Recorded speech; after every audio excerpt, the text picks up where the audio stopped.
Ten trik w Canwie totalnie zmienia wygląd grafiki. Doda on Twoim projektom zarówno głębi, jak i nowoczesnego stylu. Świetnie sprawdzi się do postów na Instagram, miniaturek na YouTube'a czy prezentacji, a nawet i grafik sprzedażowych.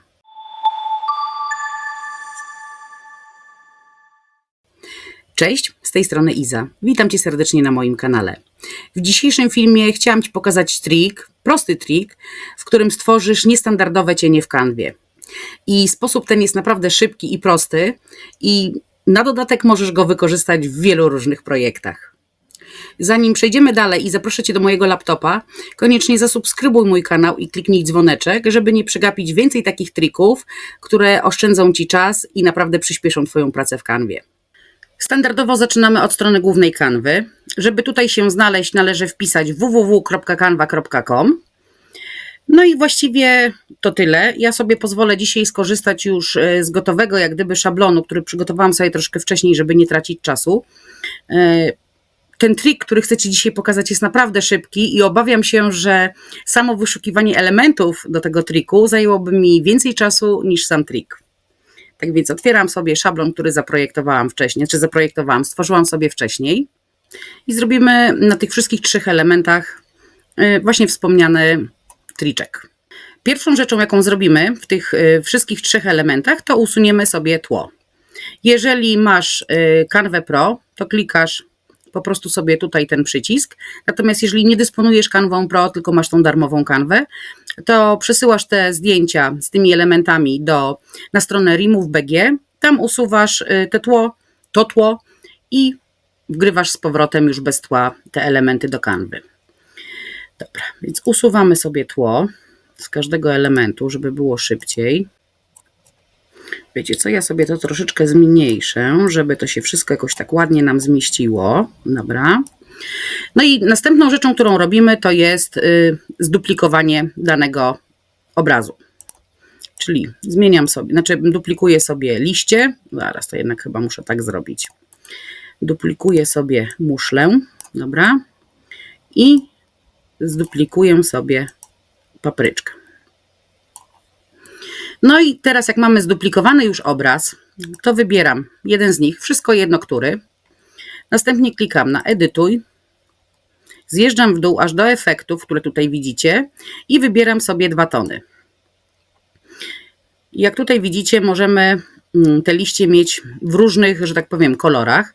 Natomiast ja wybieram sobie własny efekt i będę w nim zmieniała kolor światła. Cienie, jak widzicie, mamy czarne, światło mamy takie szarawe i ja je zmienię sobie również na czarne.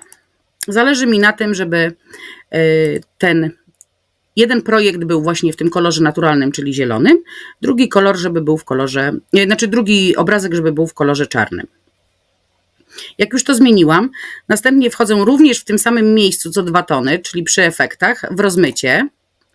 Ustawiam sobie na cały obraz i robię rozmycie takie, żeby było takie jak chcę, według własnej wyobraźni, czy pomysłu, czy potrzeby, może tak. I ja sobie powiedzmy akurat w tym przypadku ustawię 65. Wygląda to mniej więcej tak. No i jak widzicie, mamy tutaj już zrobione listki razem z tym drugim obrazkiem, który jest ciemniejszy. No ale to nie wygląda zdecydowanie jak cień, bo jest strasznie ciemne. Więc teraz należy po prostu wejść tutaj na przeźroczystość i zmniejszyć sobie do poziomu, który nam się podoba. Na przykład ja sobie powiedzmy ustawię 25. No i mamy w ten sposób i listki, i cień. I mogę to sobie ustawić w dowolny sposób. Na przykład tak. No i to samo zrobię z muszelką i z papryczkami, żeby utrwalić jak gdyby sposób, w jaki to robię. Tak więc jeszcze raz. Zaznaczam jedną z tych muszelek 2, następnie klikam edytuj, przechodzę na efekty i wciskam 2 tony, własny efekt, światła zmieniam na kolor czarny, wychodzę z tego, następnie klikam rozmycie. Rozmycie biorę cały obraz i rozmywam sobie do takiego momentu, jaki chcę. Tutaj sobie powiedzmy zrobię taki efekt. Wychodzę z rozmycia, zamykam całkowicie. No i mamy tutaj już, jak widzicie, cień zrobiony. Następnie klikam w przeźroczystość, zmniejszam jasność tego. Tutaj zrobimy sobie 19 i w tym momencie mamy cień. Tak samo jak i tu. No i teraz robimy po raz trzeci to samo z papryką. Tak już mam nadzieję, żeby to teraz tak na maksa utrwalić, żebyście zobaczyli, że to jest naprawdę, naprawdę mega proste. Edytuj. 2 tony. Własny efekt. Zmieniam kolor na czarny. Wychodzę z tego, wybieram rozmycie, cały obraz. Rozmywam tak jak chcę. Tutaj powiedzmy sobie zrobię, a niech będzie tutaj mniej, niech będzie 45. Zamykam. Następnie przeźroczystość. Rozjaśniam to tak jak chcę. I gotowe. Zobaczcie. Oj, moment. Jeszcze zapomniałam Wam powiedzieć o najważniejszej rzeczy. Że wszystkie te elementy, z których zrobiliśmy cień, powinniśmy przerzucić pod spód, bo przecież cień jest zawsze pod spodem, prawda? No właśnie. Więc sobie od razu za jednym zamachem wszystko to poprawimy. I teraz już będzie cudownie. Dobra. I zobaczcie. Mamy cień z listkami, tak? Mamy muszelkę z cieniem. I mamy paprykę z cieniem. A teraz Wam pokażę, do czego możemy zastosować te cienie, bo oczywiście jest tu taka opcja też w edycji, gdzie możemy od razu nie bawić się w to, co ja teraz zrobiłam, tylko możemy od razu nacisnąć sobie po prostu opcję efektu cienia i wybrać sobie gotowy cień. Ale zwróćcie uwagę, że tutaj mamy tylko jakieś takie poszczególne możliwości, natomiast cienia całego, że tak powiem, elementu nie jesteśmy w stanie tutaj zrobić. To są takie jak gdyby obramowania z któregoś tam boku, od dołu, od góry, ale na pewno nie jest to cień całego elementu. No i teraz Wam pokażę, do czego to można wykorzystać. Przejdziemy sobie teraz na przykład do takiego zdjęcia. No i zobaczcie, tutaj mam takie zdjęcie, na którym jest kwiatek. No ale to zdjęcie jest takie, powiedzmy, no troszkę mdłe, troszkę rozmyte. Co prawda ten kwiatek tutaj dodaje takiego troszkę koloru zielonego, ale spójrzcie, czy w ten sposób zdjęcie nie wygląda lepiej? Moim zdaniem tak. Tutaj drugi przykład chciałabym Wam pokazać. Czasami potrzebujemy jakiegoś fajnego tła. Do posta, do jakiegoś zdjęcia, do, nie wiem, cytatu, złotej myśli, wszystko jedno. W ten sposób, dobra, wygląda to tak. Oczywiście możemy też skorzystać z gotowych teł, które są już gotowe tutaj, dostępne są w Canwie, które też przedstawiają czy liście, czy jakieś rośliny, czy cokolwiek innego.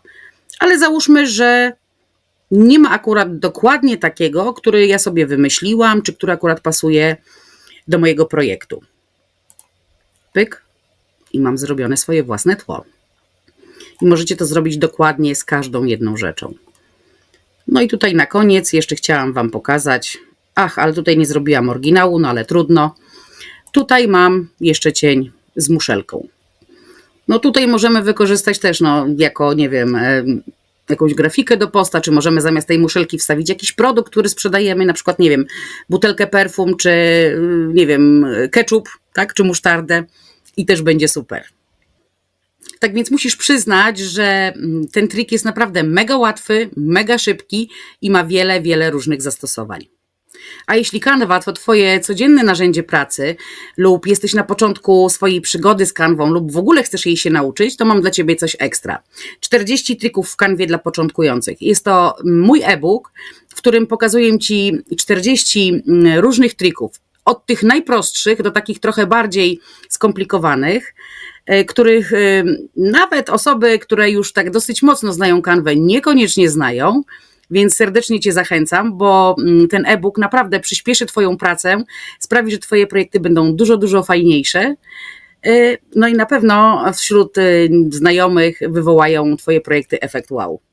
I tak na koniec daj znać proszę w komentarzu, czy znałaś ten trik, czy jest to dla Ciebie coś nowego. I napisz proszę też, jak będziesz chciała, czy jak będziesz chciał go wykorzystać, ponieważ ja jestem bardzo, bardzo ciekawa Waszych pomysłów na wykorzystanie tych różnych sztuczek, które Canva nam oferuje. Mam nadzieję, że będę miała co czytać. Żegnam Was bardzo serdecznie i do zobaczenia w kolejnym filmie. Pa!